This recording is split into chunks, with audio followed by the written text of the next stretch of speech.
د لوی او بخښونکي خدای تعالی په نامه درنو زده کوونکو سلامونه. هیله ده چې تاسو ټول روغ او جوړ اوسئ او تر دې به خپل درسونو ته په منظم ډول سره ورسیږئ. ګرانو زده کوونکو، لکه څنګه چې پوهیږئ موږ په تېر لوست کې اتم فصل پای ته ورسول. د لسم ټولګي د فزیک مضمون اتم فصل مو پای ته ورسول. په اتم فصل کې مو د برېښنا او مقناطیسي ساحې ترمنځ مختلف اړیکې او مختلف حالتونه مو ولوست او مختلف جزئیات مو زده کړل. نو هیله یم چې دغه برخه تاسو په سمه توګه زده کړي او کومه ستونزه تاسو ته پاتې نه وي. نو د نن ورځې په لوست کې موږ څه شی لولو؟ موږ نهم فصل پیلوو چې د الکترومقناطیسي القاو متناوب برېښنا تر عنوان لاندې ده. په دې برخه کې به موږ یا په دې فصل کې به موږ الکترومقناطیسي القا وپېژنو چې څه شی ده، دغه متناوبه برېښنا به وپېژنو چې څه شی ده، یعنې داسې برېښنا چې هغه د تغییر په حال کې ده. او همدارنګه د دې ترڅنګ کوم اړوند جزئیات چې د دې سره دي یا هم ویلی شم کوم مرتبط موضوعات چې دي هغه به هم په دې فصل کې ولولو. مثلا موږ کولی شو چې مختلف سرکټونه په دې فصل کې ولولو چې ال سي آر سي او مختلف نور سرکټونه دي او د دې ترڅنګ مختلف جزئیات به هم زده کړو. په لومړي سر کې موږ دغه الکترومقناطیسي القا او متناوبه برېښنا پېژنو چې همدغه برخه کې یا همدغه مقدمه کې راغلې ده. ګرانو زده کوونکو، که چېرې تاسو خپل کتابونو ته وګورئ، ستاسو د نهم فصل په همدغه لومړنۍ پاڼه کې یو تصویر تاسو ته راغلی. تصویر په دې ډول دی چې یو ګلوانومتر دی او همدارنګه یو شخص دی، لاس کې څه دی؟ مقناطیس دی. تاسو تصویر کې ګورئ چې درې حالتونه دي. لومړنی حالت داسې دی چې یو ګلوانومتر دی او دغه ګلوانومتر د یو اندازه کوایل یا لاین سره وصل شوی دی. البته دا مو باید په یاد وي چې دغه کوایل برېښنا جریان نه لري. چې نه لري، دغه شخص په لاس کې څه شی دی؟ مقناطیس دی.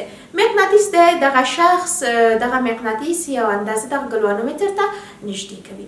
کله چې ګلوانومتر ته نږدې کوي، ګوري چې د ګلوانومتر عقربه انحراف کوي. دویمه مرحله یا دویم تصویر کې تاسو ته څه شی ویلي؟ دویم تصویر کې دا دی چې دغه شخص چې کله دغه مقناطیسي ګلوانومتر ته نږدې کړ په ثابت حالت کې پرېږدي، یعنې نور ورته حرکت نه ورکوي. په کوم ځای کې چې دی په هماغه ځای کې پرېږدي. تاسو ګورئ چې د ګلوانومتر عقربه اصلا حرکت نه کوي. دریم تصویر تاسو ته څه شی وایي؟ دریم تصویر تاسو ته دا وایي چې دغه شخص چې د ګلوانومتر یا هم ویلی شم چې دغه مقناطیسي چې لاس کې دی دا د ګلوانومتر سره لږ څه فاصله ورته ورکوي، یعنې آهسته آهسته د ګلوانومتر دی لرې کوي. خو بیا هم ګورئ چې دلته څه شی کېږي ګرانو زده کوونکو؟ دلته ګورئ چې بیا هم د ګلوانومتر عقربه انحراف کوي. نو دا چې عقربه انحراف کوي، موږ له هغه ځای چې ګلوانومتر په تېرو ټولګیو کې لوستی ومویلی، کله چې د ګلوانومتر عقربه انحراف وکړي نو موږ ته څه شی ښیي؟ برېښنا ښیي. اوس یعنې دلته څه شی رامنځته شو؟ برېښنا رامنځته شو. خو ما تاسو ته په لومړي سر کې وویلې چې دغه ګلوانومتر د برېښنا د جریان سره وصل نه دی. یوازې تاسو ولیدل چې په دې تصویرونو کې کله چې تاسو مقناطیس ګلوانومتر ته نږدې کوئ او یا هم کله چې مقناطیس تاسو د ګلوانومتر څخه لرې کوئ، ګلوانومتر عقربه انحراف کوي. کله چې تاسو مقناطیس په ثابت حالت کې ورسره نیسئ، دلته عقربه انحراف نه کوي. نو دا څه شی شو ګرانو زده کوونکو؟ دا موږ ته د دې ښودنه کوي کله چې مقناطیس حرکت کوي، یعنې مقناطیسي ساحه هم حرکت کوي.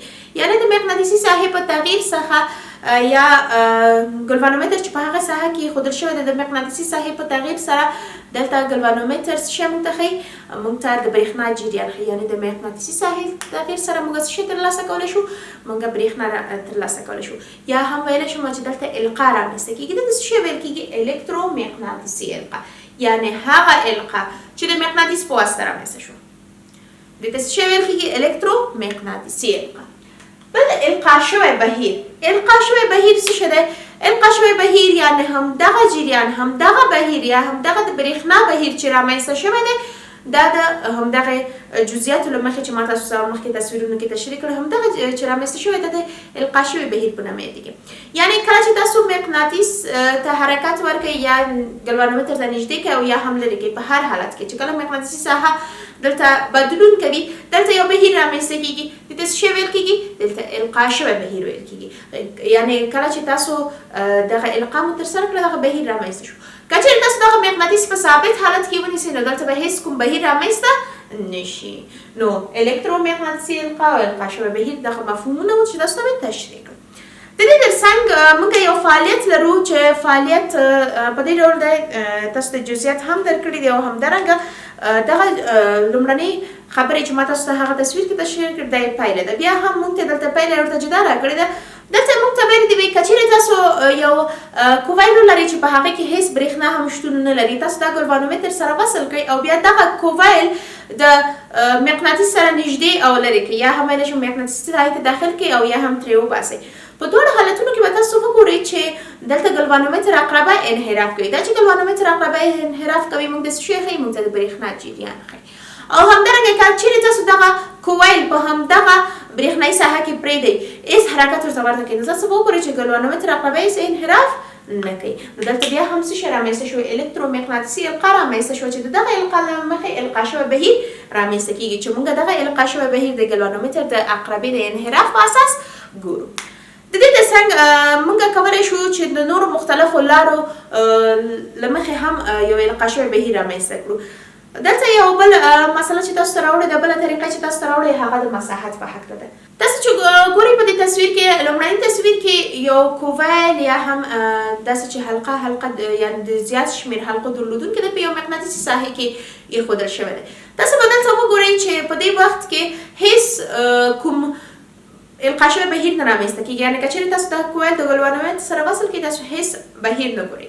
خو که چېرې تاسو راشئ د دې مساحت ته تغییر ورکړئ، لکه څنګه چې دویم شکل کې ګورئ یو شخص دغه کووایل حلقې بدلون په شکل کې ورته بدلون راوړی، مساحت کې بدلون راغلی دی، نو دلته به تاسو په دې حالت کې ګلوانومتر د عقربې انحراف وګورئ. نو د دې ځای څخه هم دې پایلې ته رسېږو. کله چې تاسو د یو کووایل په مساحت کې هم بدلون راوړئ نو دلته بیا هم القا شوی بهیر رامنځته کېږي. البته دغه بدلونونه به چېرته دي زده کوونکو؟ په مقناطیسي ساحه کې. یعنې په ټوله کې موږ دوه ټکي ولوستل، یو دا چې مقناطیسي ساحې او د مساحت د تغییر له امله به څه شی رامنځته کېږي؟ القا شوی بهیر به رامنځته کېږي او الکترومقناطیسي القا به رامنځته کېږي. یعنې په ټوله کې زه داسې وایم الکترومقناطیسي القا د څه شي له وجې رامنځته کېږي؟ کله چې مقناطیسي ساحه تغییر وکړي او کله چې د یو کووایل مساحت تغییر وکړي، دلته الکترومقناطیسي القا رامنځته کېږي چې د دغه القا له مخې په دغه کووایل کې القا شوی بهیر رامنځته کېږي چې زه کولی شم دا د څه شي له مخې وګورم؟ د ګلوانومتر له مخې وګورم.